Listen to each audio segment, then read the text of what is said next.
We had such plans for this world. Our Earth, so mercifully cleansed by the meteor they named Apophis. We had such plans, all thwarted by one man, Nicholas Rain. With the push of a button, our future was ended. The arcs emerged. The ecopods came tumbling down, all premature, pouring life back into the barren lands, starting the cycle of life anew, as we had planned to do with our own species. Rage 2 is the latest game from publisher Bethesda Softworks and developers id and Avalanche Studios, taking a hard left turn from its predecessor released back in 2011.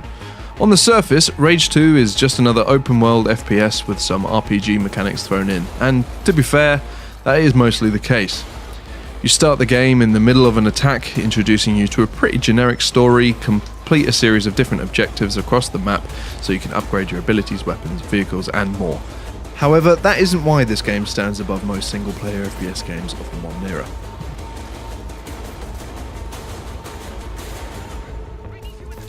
Let's talk about the good stuff. Combat. Oh my. Gunplay in this game may actually be the best I've ever laid my hands on, with the only arguable exception being Doom 2016. The fluidity, precision and control you have over every single one of your movements is out of this world. Combining each one of your abilities with each of your wide array of guns in a way that feels entirely natural makes for one hell of a satisfying and brutal experience, and no two firefights ever go exactly the same.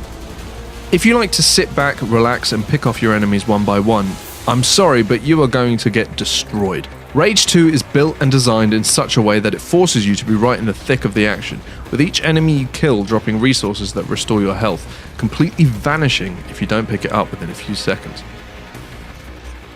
I don't want to talk too specifically about the guns, because I don't want to spoil the variety this game has to offer, but I will say that with not only the amount of guns, but also the alternate firing modes on the guns, if you can think of doing something violent, there is a pretty high chance you can.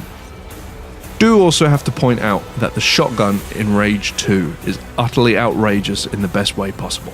Its power, its speed, the barbarity of it. Oof.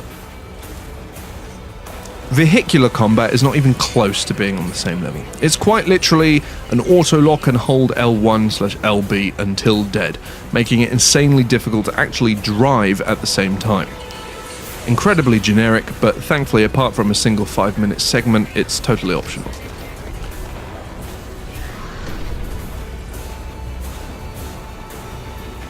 Driving in general, on the other hand, is pretty great.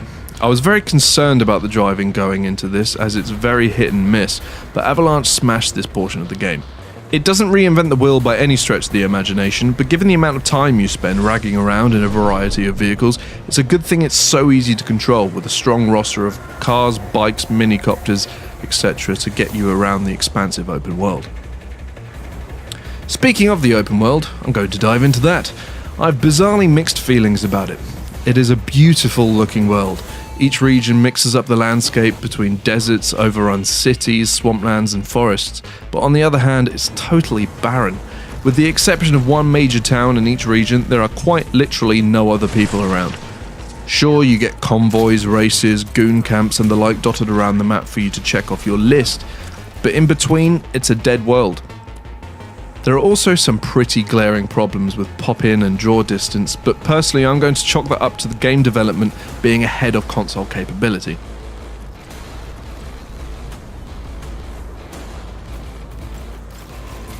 To make a change, I've been mostly positive throughout this review, but I have many quality of life issues I need to make you all aware of, because they drove me up the wall. I'll kick it all off with the leveling system. It is insanity.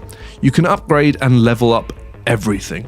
Every vehicle, every ability, every gun, and a different upgrade tree for each of the 4 mission givers. You will also visit a different character entirely to upgrade your health, damage, and overdrive. And I wish it ended there. Not only do you have multiple perks to unlock for each gun and ability, each one has a level you have to buy your way into with resources before you can even access the next lot of perks, and each thing requires a completely unique resource or currency. That isn't even the biggest of my issues. The biggest thing holding this game back from near perfection is the obscene amount of gameplay interruptions, especially during the opening hour. As you play through the opening mission, the game constantly freezes with a pop-up message about the controls, forcing you to acknowledge it before moving on. This wouldn't be so bad if FPS controls weren't so universally known, and I feel could have been avoided with just a little text prompt on the screen while playing. Not only that, but every time you find a new weapon or ability in what the game calls an arc, it loads you out of the game into a really slow, condescending tutorial. Rage 2. I do not need a multi-step tutorial on how to fire a shotgun or how to double jump. I did also come across a game-breaking bug that wouldn't let me initiate a mission for some time. This will hopefully be patched out by the time this is live, but unfortunately it did directly affect my gameplay experience. Now that the negativity is out the way, I want to reiterate that I love this game. It has issues, some pretty massive ones if I'm honest, but I love it nonetheless. The action is absurd, brutal, barbaric in its violence, and the variety of abilities and weapons helps keep it fresh as you traverse your way through all the diverse scenery Rage 2 has to offer. If you are after a single-player FPS experience truly worth your time, look no further. Rage 2 firmly cements the undeniable fact that Bethesda Softworks knows exactly how to assemble the perfect team for the single-player FPS genre. Our plans were thwarted by the naive and arrogant masses. The cleansing of our weakened species was hindered. Our aim